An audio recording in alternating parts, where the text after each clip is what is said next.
ഞങ്ങൾ കുറച്ച് എക്സ്പ്രഷൻസ് കാണിച്ചു തരാവേ. ഇതാദ്യം പുച്ഛഭാവം.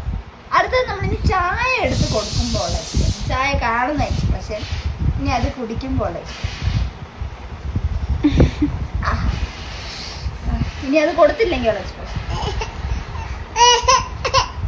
അയ്യോ പോയി. ഇനി കുറച്ചു നേരത്തേക്ക് ഇങ്ങനെ ആയിരിക്കും. ഇനി അത് വേറെ ആരെങ്കിലും കുടിക്കുമ്പോൾ ടാഗ് ചെയ്യുന്നത് ഒരു സാധനമാണ്. അല്ല, ഇത് ഇനി വേറെ ആരെങ്കിലും കുടിക്കുന്നതായിട്ട് എക്സ്പ്രഷൻ. ഞാൻ കുടിക്കട്ടെ ഇച്ചിരി ചായ, ഞാൻ കുടിക്കട്ടെ. അയ്യോ എന്നെ ചവിട്ടി തള്ളി താഴെ ഇടാൻ നോക്കുവാണ്. ഹായ്, ചായ കിട്ടി, ചായ കിട്ടി. ചായ കുടിക്കണ്ട, അതിന് കൈയിട്ട് വാരിയാൽ മതി. ഇനി നമുക്ക് അടുത്ത വീഡിയോ പിന്നെ എടുക്കാതെ. എടുക്കും. ചേച്ചി ജീവനോടെ ഉണ്ടെങ്കിൽ സോൾവ്